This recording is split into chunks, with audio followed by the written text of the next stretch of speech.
Ashafasha dukure Nyarenga nk'ibyo ririko rirareba nayo ngirikira kandi iyo jojo bijigo bizigita umusozi aho yiriwe nta rungu nta maganya nta gahinda mash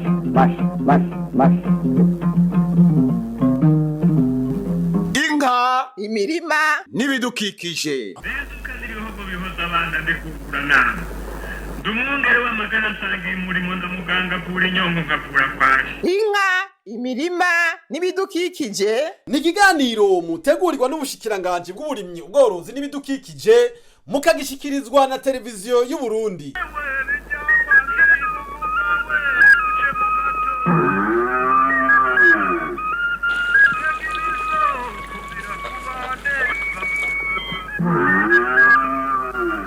turime tworore kijambere Tubungabunga ibidukikije.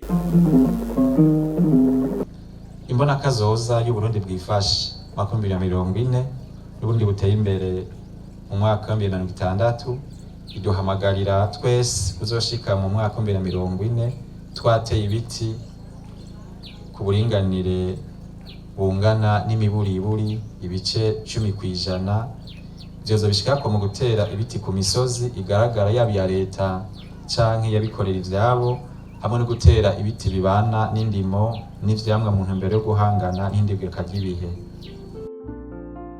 Twongeye kubaha ikaze mu biganiro bica kumbonesha kure y'igihugu. Ikiganiro ni inka, imirima n'ibidukikije mutegurirwa n'igisata co kumenyekanisha amakuru mu bushikiranganji bw'ibidukikije, uburimyi n'ubworozi. Uyu munsi tukaba tuganira ku bijanye no gukingira ibidukikije na cane gukingira amashamba. Amashamba afise akamaro kanini haba hano mu gihugu cacu eka no mu makungu. Igihugu kitagiramwo amashamba kirangwamwo ubugaragwa. Twovuga muri make ko atabuzima buharangwa. Turetse akamaro k'amashamba mu gukwega imvura, amashamba dufasha mu bitari bike bijanye n'ubuzima bwa misi yose, yaba mu kuyikorako mu guca ibiti bifasha mu bitari bike, kuyahamwo imiti, gutanga akayaga keza, kumimina amazi maze tukaronka amazi meza, gukingira isi inkukura maze isi ikagumana akanovera ikimbuka, gufasha mu kugwanya ivyuka bibi vyonona ikirere bitera ihindagurika ry'ibihe. Ibiti vyo ku mitumba nivyo bifasha cane mu kugwiza amazi y'amariba no kugwanya imyuzurira mu myonga no mu biyaya. Ibiti vyo ku mabarabara murabizi ko bifasha cane mu gukinga impanuka z'imiduga zishobora guhitana ubuzima bw'abantu canke bakahasinzakarira. Akamaro k'amashamba rero nabo kavuga ngo agaheze, akaba ari nayo mpamvu igihugu cyacu cy'u Burundi cyafashe iya mbere mu kuyakingira no mu kuyarwiza biciye mu gutera ibiti. Nk'uko mwavyumvise kandi musanzwe mubizi, gukingira amashamba no kuyanagura mu gutera ibiti bifise akamaro kanini cane. Ariko none abarundi boba baramaze gutahura neza uwo mugambi wo kunagura amashamba. Uri kuraraba mu gihugu cyacu cy'u Burundi, novuga yuko igiti kiri mu bigize ubuzima bw'umuntu, kuko baragikoresha mu bigize ndibaza nk'ibice 99% mu bituma umuntu ashobora kubaho. Ariko rero kubera habaye muri kahise harabaye inganda zo gutera ibiti ku rugero rushimishije rwego rw'igihugu, kandi ico gihe harimo n'ibihano bikomeye cyane. Kubera ubu hagiye haraba amahimirizwa, ubu novuga yuko nta gahato bashira ku gutera igiti, kuko umuntu wese arazi yuko gutera igiti mu itongo ryiwe novuga yuko ari ngombwa, na cyane ko muzi yuko ubu haba nk'inkwi zo gucana, amakara yo gucana, ibiti vyo gukoresha ibikorwa bitandukanye ubu bigoye kuronka. Arico gituma abantu bose ubu novuga yuko bariko barahimirizwa gutera ibiti. Ariko gusiga ituma urundi rwo gutera ibiti novuga yuko gabanuka nuko amatongo atera yaga. kuko uravye nko mu myaka yahera umuntu yarafata nk'hegitari nka 10 akaziteramwo ibiti, ariko ubu naho bateye ibiti kubera amatongo atera yaga bariko barahikorako bahasubiriza ivyo biti bakaza barabisubiriza buke buke n'ibiterwa bashobora gufungura. Arico gituma twebwe ubu turiko turahimiriza, turiko turaraba ingene muri no migambi ya leta, haba ku mafaranga leta ikoresha, haba no kubasanzwe bafasha leta, turiko turaraba imisozi iya tuvuga yuko atakindi gishobora guterwako, niyo turiko turahimiriza nk'aba muri no migambi ya leta kugira badufashe gutera ibiti kuri iyo misozi. N'ahandi mu matongo y'abantu ku bantu bigenga biragoye, uravye ingene abantu bariko baragwira usanga aho boteye ibiti bariko bahatera ibiterwa mbumbarugo. Mbere murazi yuko n'abatujeje urwego rw'igihugu barahimirije yuko abakene gutera ibiti bo kwitora ubushikiranganje bw'ibidukikije n'ubworozi kugira babereke ibibanza bibereye bashobore gutera ibiti, maze nabo bashobore kugira intererano bino vyo gukingira ibidukikije biciye mu gutera ibiti. Harabaye imigambi mitari mike, haba yifashwe mu mugongo na leta y'u Burundi canke ifashe mu mugongo n'abasanzwe bafasha leta, harabaye ingana zo gutera ibiti cane, haba mu matongo ya leta canke mu matongo y'abigenga abikorera utwabo. Ivyo rero sagaseshesho murabona yuko igihugu cacu uri kuragiranya n'ibindi bihugu, murabona yuko igihugu cacu cambaye, kandi n'imvura iyo bitagoranye cane murabona yuko imvura yama iriko iragwa ku gihe, naho kubera umurindi w'abantu uri kuriyongera usanga ari ihungabanya ry'ivyo bidukikije, usanga ari uduce tumwe imvura itagwa novuga ku rugero rushimishije. Gukingira amashamba no kuyanagura ni igikorwa gisaba ko buri muntu wese akigira iciwe. Mu migambi ya leta no mu mashirahamwe asahiriza leta mu iterambere, bakaba nabo bariko barakora ico gikorwa mu ntara n'amakomine atandukanye y'igihugu. Dutega amatwi uwo mu mugambi Ripple Effect uko bariko barabikora. Kundi dukora igikorwa cyo gutera ibiti muri uwo mugambi, dusanzwe dukorana bene igihugu bwa mbere na mbere, hanyuma abo bene igihugu dukorana turabashigikira, tugitangura mu ntango gukora amapepiniere canke amatuta gutyo, musanga bifise n'intumbero yo kwigisha kubereka nabo ingene bashobora kubikora, ko nk'ivyamwa bimwe turagira bijya bita greffage umengana kubangurira.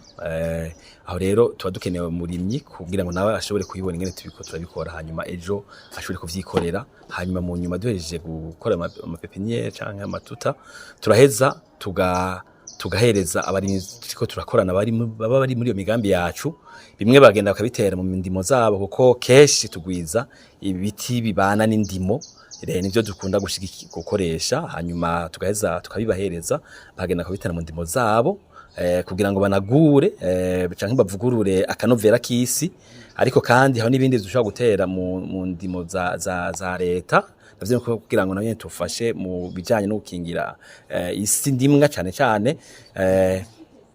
Ariko kandi turatanga n'ivyamwa mu ntumbero yuko abarimyi baronka ivyamwa bashobora kurya, bakoramo n'amafaranga. Nk'ubu nk'akarero kwera umugambi w'igihugu twarashoboye gutanga ibiti bitari bike vy'amavoka kugira ngo dushigikire umugambi wa leta. Ego uretse ko n'imigambi yacu nanye bayifuza gushigikira abarimyi bacu kugira ngo baronke ivyo bafungura, mugabo kandi bashobore kuronka n'amikoro bashobora kwikenura mu buryo canke ubundi mu miryango.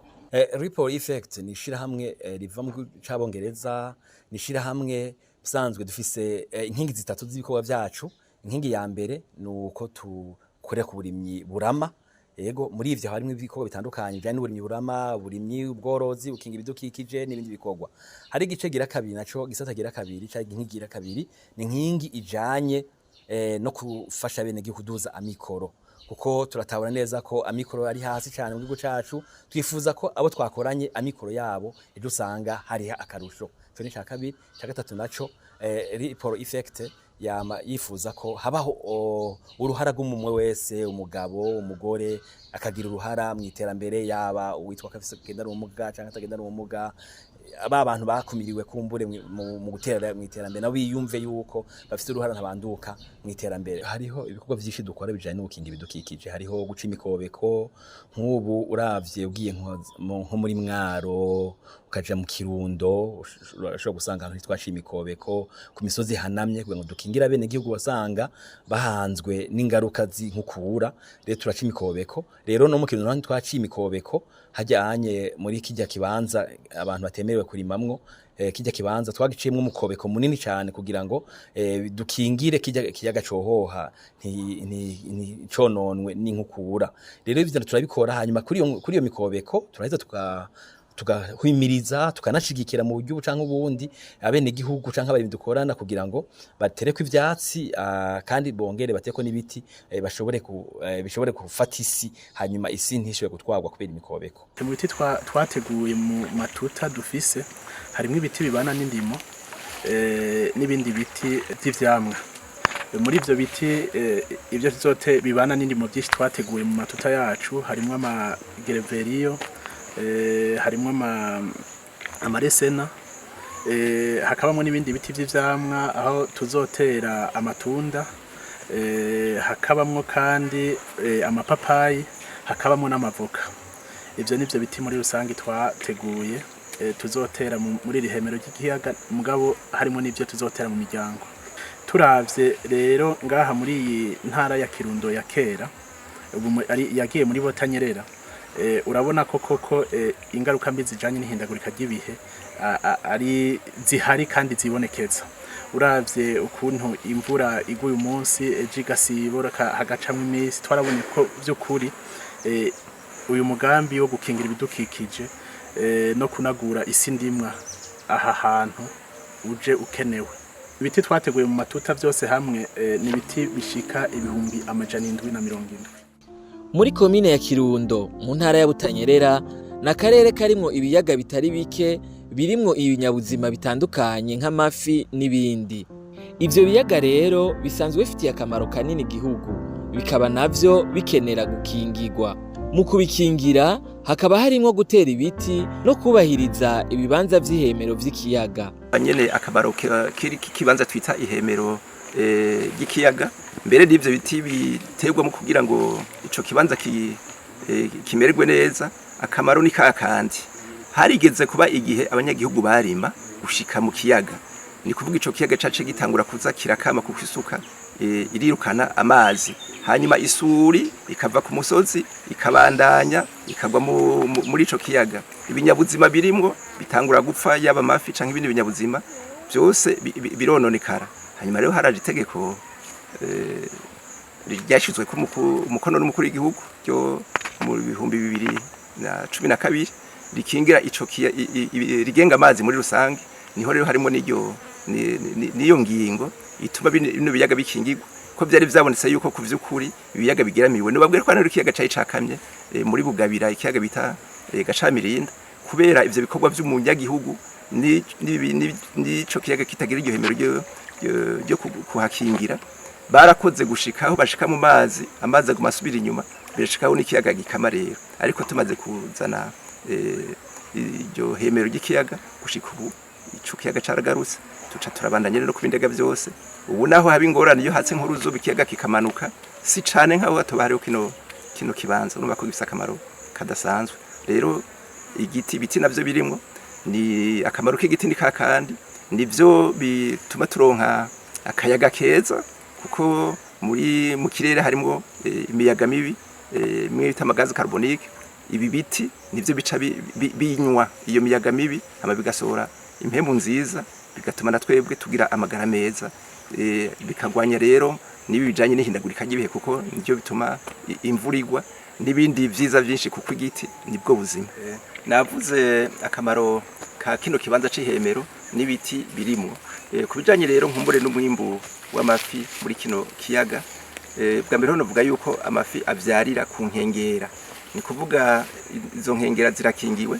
Ibi biti bica bituma haza ivyatsi, izo fi rero zikaronka aho zija kuvyarira, hanyuma zikagwira. Mu gihe rero ku vy'ukuri navuze ko ari ubutunzi budasanzwe muri kano karere, ibiyaga 8 mu karere kamwe, ni ubutunzi butegereza gukurikiranwa rwose. Rero nitwaramuka tubonye aho hose hakingiwe ku buryo ifi zimererwa neza, ikiba gisigaye ni intunganyo kwajejwe uburovyi ko twebwe ahanini turaba gukingira.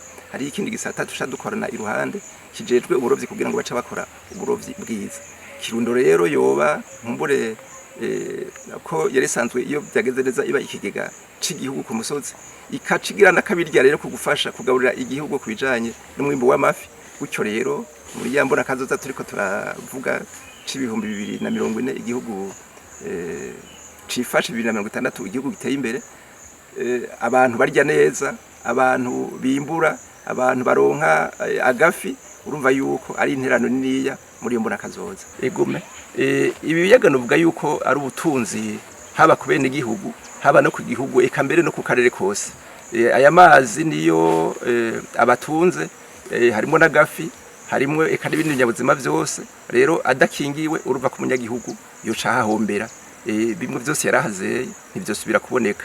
Mbere nuvuga yuko ndahatari hake n'amazi meza adakunda kunaboneka, ni kuvuga ibikorwa byose byo mu ngo bikorwa n'aya mazi. Ngombwa rero yuko ayo mazi asukugwa, ntaje mwisurira ivuye ku musozi, iri shamba rikaba rikingiye neza, hama rikayungurura imicafu yose yova ku musozi, hanyuma umunyagihugu nawe nyene agashobora kugira ngo ayakoreshe ku nyungu ayifise. Abenegihugu rero baba bashikiriwe n'imigambi imwe harimo niyo gukingira ibidukikije, bo kwitwararika cane gufata ivyo bikorwa nk'ivyabo koko. Inyungu ziva iwabo, nyimba turiko turakingira bino biyaga hakaboneka ifi nyinshi, abambere batangura kuzironka n'abanyene bahegereye. Nyimba turiko turakingira rino shamba kugira ngo amazi abe meza, abambere batangura kugira inyungu nabo bayakoresha. Rero akamonotera bene gihugu nuko ibikorwa biriko birakorwa byoba ivyabo kandi bakabibungabunga, ubu no myaka izokurikira. Twe nk'ubu muri Ripple Effect ntitunabita benefice nuko abandi babita. Twe tubita abafatanya bikorwa. Mu gifasa no vuga nk'aba participa. Nukuvuga yuko twe turemeza neza ko uruhara rwabo ari ntabanduka. Nico gituma twe tuguma tubasaba tuti ibi turiko turafashanya bifate nk'ivyanyu kuko ibyo sozo aturi. Kandi turamaze kubona ko abatari bakibashoye kwifata nk'ivyabo. N'inyuma yaho twugaye imigambi, hari imigambi twakoze yugaye, ugiye nk'Imwaro usanga hari imigambi twakoze yugaye, ariko ugiye no munsi urashobora gusanga hari ibintu abene gihugu canke abari bagifise kuko bashoje gufata imigambi yacu canke imigambi yishira hamwe nk'iyabo. Ico rero ni naco numva nobwiye n'andi mashiramwe dusaba dufatikanye ibikorwa ko bakwiye gufata ibikorwa, bakwiye guhimiriza abene gihugu bagafata ibikorwa nk'ivyabo, hanyuma kandi tugeze tugahagarara cyane ku bikorwa vy'iterambere, ibikorwa birama, ubona ati ibikorwa mu vy'ukuri, ibikorwa bizogira kazoza uno munsi ejo canke na hirya ejo, n'imyaka mu umuntu agiye avuga ati hari ishyira mugigeze guca ngaha ryarakoze ibintu kandi biragaragara ko irishira hamwe ryabizemo kigoro kandi n'umwene gihugu nawe yashobora kwifata nkama. Banza no gushima abajeje intwaro kuntu dukorana, ibi bintu ndabona ko bireko biratangura kuba ivyabo, nabasaba rero ko bona bandanya, hanyuma n'abandi bene gihugu basanzwe dukorana muri uyu mugambi nabo nyene bakomeze babandanye bagume ku kivi, nabo nyene turi kumwe. Nkabasaba ko uyu mugambi naho worangirira naho uzohera, kuko n'umugambi utekanye guhera muri 2026 mu kwicumi na kabiri, ivyo bazoba baronse baze babigira ivyabo koko, banabikingire kibe ikintu kitazosubira inyuma. Turangirize ikiganiro cacu c'uyu munsi ku majambo umunyamabanga ntayegahezwa mu bushikiranganje bw'ibidukikije, uburimyi n'ubworozi yashikirije ku munsi mukuru wahariwe igiti mu Burundi, ahamagarira abarundi bose kuvavanura no guturira amashamba hamwe n'izindi nyifato zonona ibidukikije. Turemeza ko atagwigimanga ko umurindi wo guca ibiti ku mwaka usumba umurindi wo kubitera. Ivyo bitumwa nuko abene gihugu benshi bikora ku biti bakabikoresha mu bintu bitandukanye, hakaba n'abandi bafise ingeso mbi zo guturira amashamba.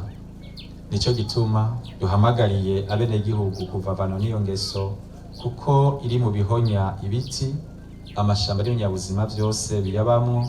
Twongera tunabagabisha ko uzofatwa azohanwa twisunza amategeko.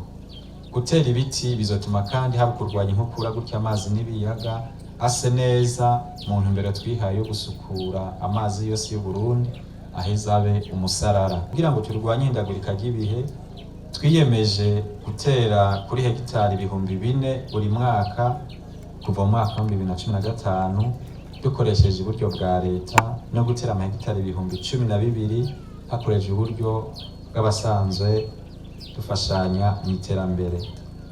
Biciye mu mugambi wiyaguye leta y'u Burundi yashizeho, ibitigiri vy'imivyaro y'ibiti iterwa ku mwaka vyagiye birongerekana. Ivyo biti bikaba biterwa ku misozi hanamye, mu matongo ya leta, mu ndimo aho dutera ibiti bibana neza n'ibiterwa, tugatera n'ibiti vy'ivyamwa maze urubanza rumwe rukamara zibiri, kuko ivyo vyamwa bifasha no mu ngaburo, tukongera tugatera n'imigano mu ntumbero yo gukingira inzuzi no kugwanya ibihomoka. Sinorangiza rino jambo ntashe gutera kamo kw'izina leta y'u Burundi abenegihugu bose ko burushirizaho kugwiza amashamba no kuyabungabunga, ntihagire gusubira kwitwa canke kiriya kugira ngo ahonye amashamba, yaba amaterano canke amashamba cimeza. Dusavye abarundi bose guhindura ingendo, bijukire gukinjika bakoresheje umwuka bita gaze kugira ibiti bicibwamwo amakara bigabanuke. Kubaka amazu tubasavye kwijukira ibitaruzo vy'ivyuma, na cane cane ko leta yabikuyeko amakori, gutyo bikazotuma amashamba menshi akingirwa. Kuva uno musi rero musidukane n'iyonka, mutore imivyaro y'ibiti mu matuta abegereye, muyitere aho hose hashoboka kugira ngo ejo bundi imaze kunaga mubandanye kandi muyikorera. Kurya inka igusubiza icyo wayihaye, n'igiti nuko utagikoreye neza ngo ukibungabunge ntaco kivamwo.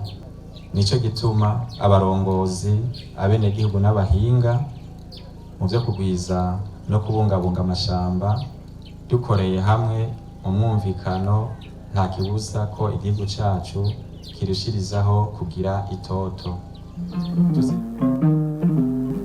Inka, imirima n'ibidukikije. Dumungere w'amagara nsangiye umurimo ndamuganga kura inyongo ngakura kwaje. Inka, imirima n'ibidukikije ni ikiganiro mutegurirwa n'ubushikiranganji bw'uburimyi, ubworozi n'ibidukikije, mukagishikirizwa na televiziyo y'u Burundi.